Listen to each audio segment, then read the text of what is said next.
জান্নাতীরা যখন প্রশ্ন করবে মুসলিমদের কাছে, অন্যায়কারীদের কাছে প্রশ্ন করবে, তোমরা সাকার নামক জাহান্নামে কারা আসলে? এবার ওই সাকার নামক জাহান্নামের সামনে দাঁড়িয়ে আছে চারি গ্রুপ। ভাই ভাই ভাই ভাই ভাই, জাহান্নামের সামনে দাঁড়িয়ে আছে কয় গ্রুপ? আরো জোরে বলেন কয় গ্রুপ? চারটে লাইন, চারটে সারি, চারটে গ্রুপ। এইবার প্রথম গ্রুপ সহ পিছনের সব গ্রুপরা জান্নাতি মানুষদের দিকে তাকায় বলতেছে, ভাই কেমন আছে? তুমি তো আমার সিরাজগঞ্জের মানুষ বলে মনে হয়, তুমি চলে গেছো কোথায়? জান্নাতে। আর আমরা যারা আছি, আল্লাহ আমাদের এই জাহান্নামে ঢুকাই দেবে বলে ফেরেশতা চারিপাশ দিকে ধরিয়ে নিয়ে আসছে। দেখো, কোমরে দড়ি বাঁধা, পায়ে দড়ি বাঁধা, গলায় দড়ি শিকল বাঁধা, আমরা এখন জাহান্নামে যাব।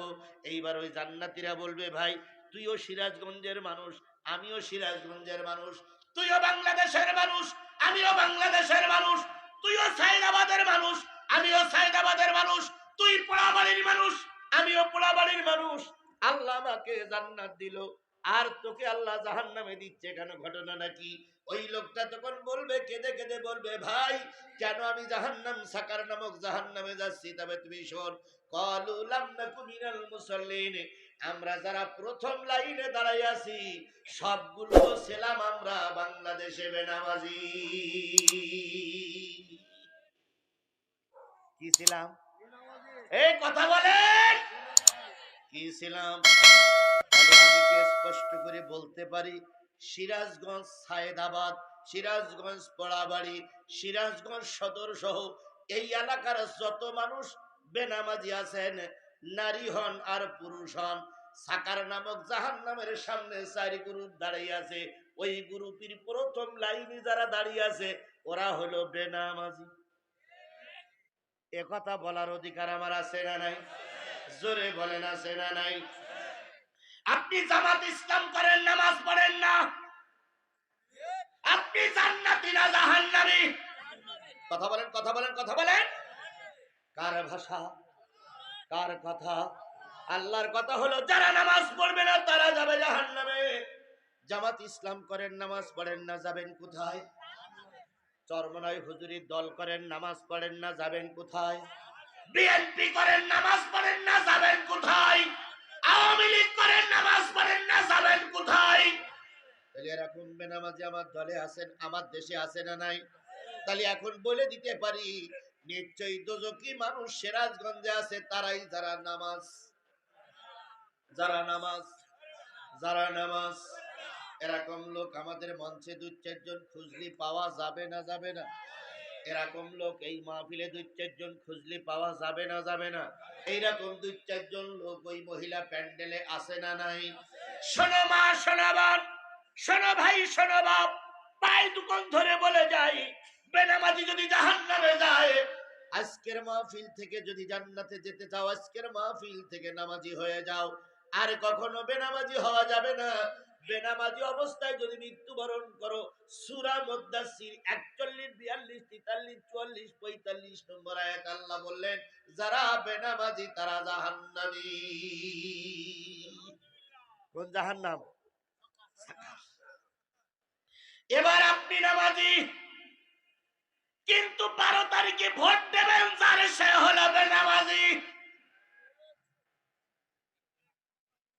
আপনি নামাজি, কিন্তু 12 তারিখে ভোট দেবেন যার, তার সে কি? লাভ আর ক্ষতিটা কি? আল্লাহ রাব্বুল আলামিন বলবেন, ইয়াউমা নাদউ কুল্লা উনাসিম বিইমামিহিম, কিয়ামতের দিন এমপি সহ ভোটারদের ডাকা হবে। এমপি সহ, নেতা সহ কর্মীদের, ইমাম সহ মুসল্লিদের ডাকা হবে। এবার নেতা যদি জাহান্নামে যায়, স্পষ্ট কোরআনের আয়াত, নেতা যদি বেনামাজির কারণে জাহান্নামী হয়, তুমি বেনামাজিরে সাপোর্ট করেছো, তোমাকেও জাহান্নামে যাওয়া লাগবে। যদি বলেন দলিল, তাই কাগজ কলমে দলিল লিখে দেন। মান তাসাব্বা বিকৌমিন ফাহুয়া মিনহু, যেই জাতি, যেই গোষ্ঠী, যেই দলের সঙ্গে যাদের ওঠা বসা, ওই দলের অধিকাংশ লোক যদি দোজখে যায়, তোমাকেও দোজখে যাওয়া লাগবে। সামনে নির্বাচন, নির্বাচনে 51% ভোট যারা পাবে তারাই তো জয়ী। কথা বলেন। 48% ভোট পেলে সেই ভোটটা কাজে লাগানো যাবে। তাহলে 51% ভোট পেলে যদি নেতা যদি হয়ে যায়, আপনি যে দল করতেছেন ওই দলের ভিতরে 51-52% যদি বেনামাজি থাকে, আপনি কেন জাহান্নামে যাবেন না? What is this? আপনি যাবেন না কেন? আপনাকে কে পাওয়ার দিয়েছে যে আপনি যাবেন না? তাহলে বেনামাজি যাবে কোথায়? এটা কার কথা? তাহলে এ দলে এই বেনামাজি জাহান্নামে যাবে, এই কথা আল্লাহ বললেন। এবার বলুন তো সিরাজগঞ্জের লোক জাহান্নামী আছে না নাই? কতগুলো? মেলা। আগে মনে খুঁজে পাওয়া যাচ্ছিল না, এবার পাওয়া গেছে। এই কথা বলেন, পাওয়া গেছে। এইবার আসেন, আল্লাহ রাব্বুল আলামিন বলেন মাইয়াশফা শাফাতান হাসানাতান ইয়াকুল লাহু নাসিবুম মিনহা ওয়া মাইয়াশফা শাফাতান সাইয়াতান ইয়াকুল লাহু কিফলুম মিনহা। যেই ব্যক্তি নিজের একটা সাপোর্ট বা ভোট দিয়ে ভালো নেতা নির্বাচিত করে জাতীয় সংসদে পাঠাবে, ওই নেতা জাতীয় সংসদে গিয়ে যত ভালো আইন তৈরি করবে, প্রতিটা ভালো কাজের জন্য যে নেকি হবে, ওই নেকি কবরে বসে বসে ইনি পাবেন। কার কথা? জোরে বলেন, কার কথা? পামাইয়াশফা শাফাতান সাইয়াতান। যদি আপনার একটা ভোটে কোনো খারাপ নেতা ক্ষমতায় যায়, ওই খারাপ নেতা ক্ষমতায় যেয়ে যত পাপের কাজ করবে, ওই পাপ ওই নেতার আমলনামায় যতটুকু লেখা হবে তার চাইতে বেশি আপনার আমলনামায় লেখা হবে। কারণ আপনি নেতারে সাপোর্ট না করলে নেতা খারাপ কাজ করার সুযোগ পাইতো না। আপনি নেতারে সাপোর্ট না করলে নেতা ভালো কাজ করার সুযোগ পাইতো না। তাহলে ভালো কাজ করার সুযোগ করে দেওয়ার কারণে আপনি নেকি পাবেন, খারাপ কাজ করার সুযোগ করে দেওয়ার পরে কারণে আপনি গুনাহ পাবেন। এইবার সিদ্ধান্ত নেবেন সিরাজগঞ্জের মানুষ, ভালো কাজের পক্ষ থেকে সওয়াব নিয়ে ভেস্তে যাবেন, না খারাপ কাজের পক্ষে সাপোর্ট নিয়ে গুনাহ নিয়ে জাহান্নামে যাবেন। ও সিদ্ধান্ত আমার না, ও সিদ্ধান্ত নিতে হবে সিরাজগঞ্জের মুসলমান নারী পুরুষে।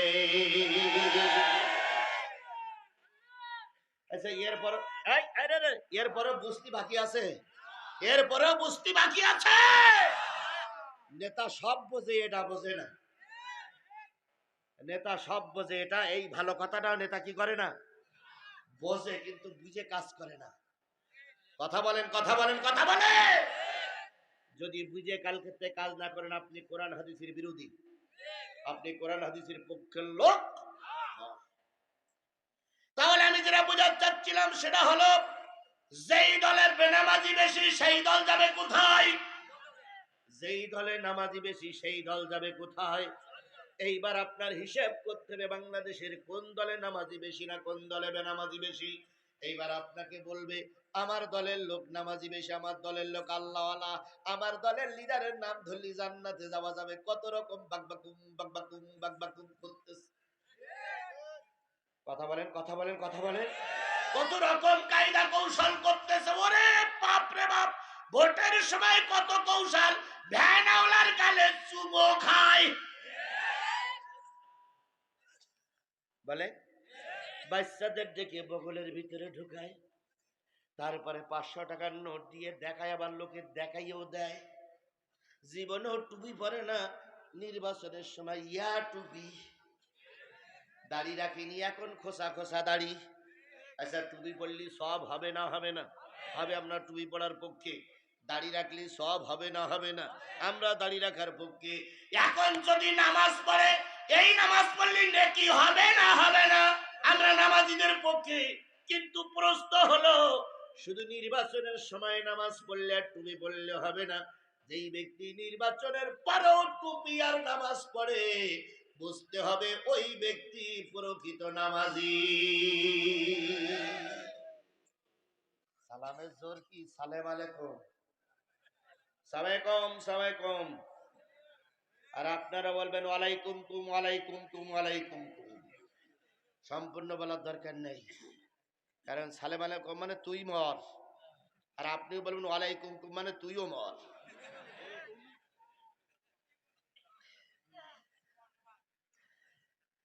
এবার আসুন, এটা একটা মাদ্রাসা মাঠ, কথা বলেন। এইখানে বিভিন্ন দলের লোক জনসভা করতে আসবে না আসবে না? আসবে। এখানে মিটিং মিছিল হবে, এটা গণতান্ত্রিক অধিকার, করার অধিকার তাদেরও আছে, আপনারও আছে। এবার মিটিং হচ্ছে, জনসভা হচ্ছে, হঠাৎ করে আসরের আজান হয়ে গেল। আসরের আজান হয়ে গেল, এখান থেকে মসজিদ কত দূর? অল্প দূরে। আসরের আজান হয়ে গেল, নেতা বিরতি দিল আর বলল এখন নামাজের বিরতি, চলো নামাজে যাই। যদি নামাজের বিরতি দেওয়ার পরে ওই দলের নেতা কর্মীরা শতকরা 95% লোক নামাজি হয়, ওই দলের 95% লোক এখানে অথবা মসজিদে জামাত করে নামাজ পড়ে, ও আমার সিরাজগঞ্জের মুসলমানেরা পায়ে ধরে বলে গেলাম, ধরে নিও ওই দলটা জান্নাতি দল। আর যদি আজানের পরে শতকরা 90% 80% লোক নামাজে না যায়, 20%